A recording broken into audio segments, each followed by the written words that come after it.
All right, guys. So Daniel Jeremiah just dropped his third mock draft of the offseason.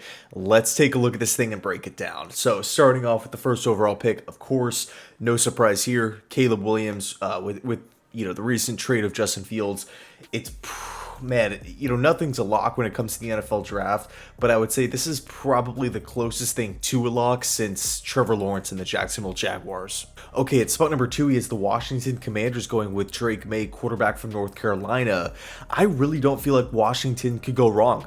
If I was a Commanders fan, I would be really, really excited about this draft pick, whether it's Drake May, whether it's Jaden Daniels.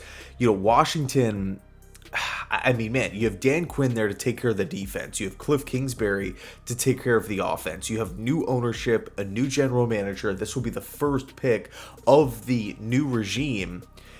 You have solid playmakers on the outside: Jahan Dotson, Scary Terry McLaurin. You have a bunch of under-the-radar free agent signings that this team is bringing in. I think, of course, I still feel like the offensive line is a bit of an issue, but man, I mean, if you're talking about a solid landing spot, a good destination for a young quarterback, again, I don't feel like Washington could go wrong here. And then, in regards to Drake May fitting the the Kingsbury system, I really wouldn't worry about it. Right? You look at May's college system; he was playing with Phil Longo. Phil Longo's from the Mike Leach coaching tree. Cliff Kingsbury's from the Mike Leach coaching tree. It's a wide open air raid system. So I really love the fit here. Okay, next up at 3, he has the New England Patriots going Jaden Daniels, QB from LSU. This is where things get interesting, right? Because you can definitely push back here at New England taking a quarterback and saying, hold on a second, what are we doing? Right, Connor McDermott is the team's starting left tackle. We don't really have a ton of wide receiver help. We couldn't really run the ball a year ago.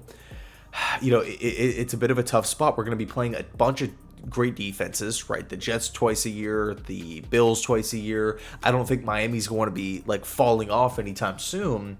Along with the fact that they have a rookie defensive-minded head coach in Gerard Mayo, AVP, of course, coming in at OC. But I think at the end of the day, you can make an argument for Marvin Harrison.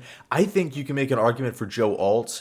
I think trading down would probably be ideal here for New England. But if Jaden Daniels is on the board, you do have Jacoby Brissett there, right? As that one-year bridge stopgap guy to where, if you want to take a year to build up the offensive line and just stash the quarterback on the bench, this is like the prime opportunity to do that if the organization wants to go down that route. And I do feel like Jaden Daniels he might be too good to pass up at spot number 3.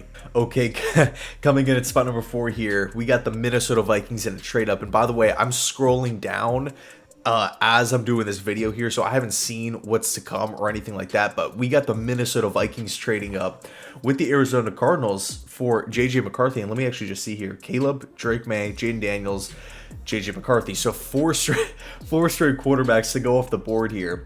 I think Minnesota, and I've been talking to a couple of my buddies about this, I think whatever quarterback lands for the Vikings has the best chance of winning Rookie of the Year. You look at the foundation that the Minnesota Vikings have, it's phenomenal, right? They got the best wide receiver in football, Justin Jefferson. They have one of the better young wide receivers in football in Jordan Addison. You just bring in Aaron Jones. You have a couple of pieces on the offensive line. You have TJ Hawkinson at tight end. Kevin O'Connell not only is a young, up-and-coming offensive mind, right? Just super innovative, really knows how to, put the quarterback in a position to have success, but he's a former quarterback. So he has that on-field experience, right? He knows what it takes. He knows the stresses, the comfort level that quarterbacks need to feel to have success at the NFL level.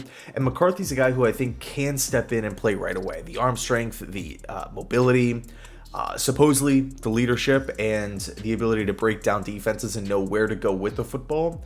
I think that's pretty much exactly what Minnesota needs to replace Kirk Cousins. Yes, they brought in Sam Darnold, but, I don't see the Vikings pulling off this trade with the Texans, acquiring their first-round pick to just hang at 11, hang at 23, and just, fill in roster spots. Although they do need maybe some maybe some more help on the on the inside of the defensive line, but at the end of the day, Jeremiah has the Vikings going with McCarthy. I feel like this pick is pretty favorable at this point in time.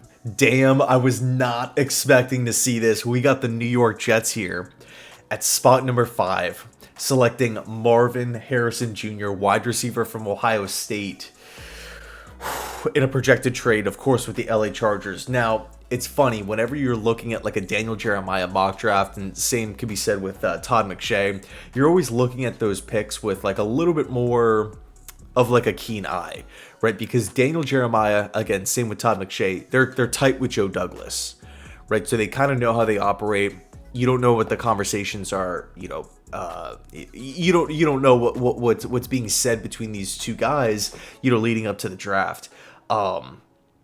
And then, of course, you could always maybe push back and say, okay, well, if it's a Daniel Jeremiah mock draft, he always tends to give the Jets like a great pick, or, always wants the mock draft to fall in the Jets' favor because Joe Douglas is his guy.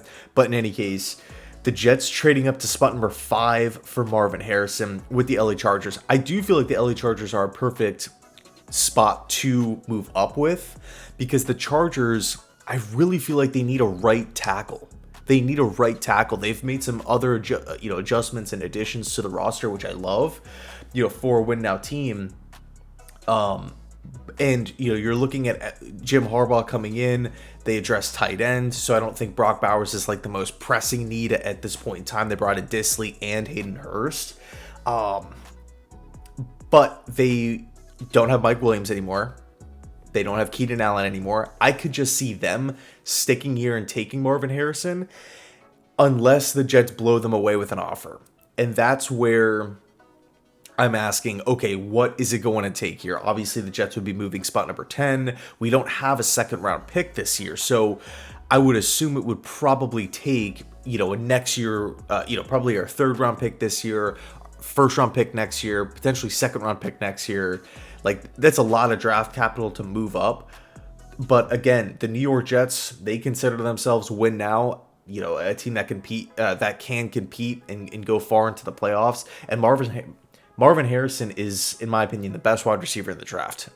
Size, playmaking ability, red zone threat, strong hands. I mean, also graceful feet on the sidelines. He can really... I think Marvin Harrison is going to be a fantastic pro. I know I'm not, it's pretty common to say that, but geez, like Marvin Harrison to the New York Jets, it's insane to think about. I think, the thought of Marvin Harrison and Garrett Wilson on the outside with Breece Hall in the backfield is nuts. It's nuts to think about. But again, I just feel like if Harrison is on the board for the Chargers, they're like, okay, we're down 2 wideouts. We were paying a ton of money to both guys.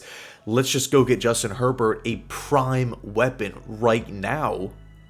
And I would argue Harrison would be the best wide receiver on the Chargers with, Palmer and Quentin Johnson there.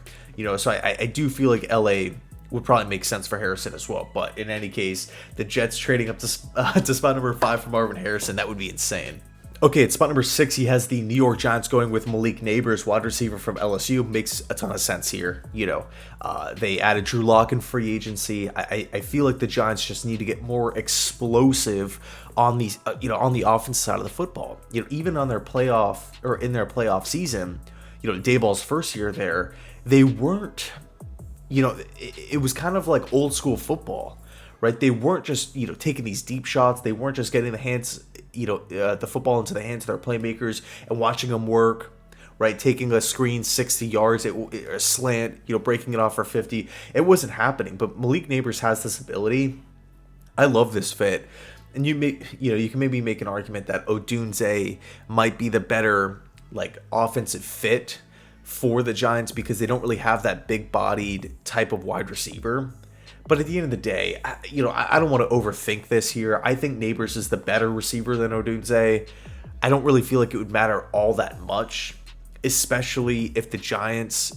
I feel like if the Giants really, really valued that, they would have added somebody in free agency by now to kind of counteract that just in case. So yeah, Neighbors to the Giants, I love that pick. Next up, Tennessee Titans, Joe Alt. Again, I think this would just be an A-plus pick. You got to keep Levis upright. You're taking Joe Alt, pairing up right next to Peter Skoronski, who was the 11th overall pick last year. I think, you can make an argument that would be the best young left tackle, left guard combo in the entire National Football League. They added, Calvin Ridley to the offense. You already have DeAndre Hopkins there. I think Joe Alt to the Titans makes so much sense in the world, even though the Titans are kind of operating as if things are still up in the air and they can go with other positions. I think Brock Bowers also makes, maybe some sense for Tennessee, but don't pass up on the number one left tackle, somebody who has a really high floor, somebody who can come in and not only just be an upgrade, but somebody who can help out in both pass protection and run blocking right off the bat. Okay, next up at spot number 8, he has the Atlanta Falcons going with Dallas Turner, edge rusher from Alabama. This is super obvious here. Obviously, they brought in Kirk Cousins in free agency, and Raheem Morris, a defensive guy.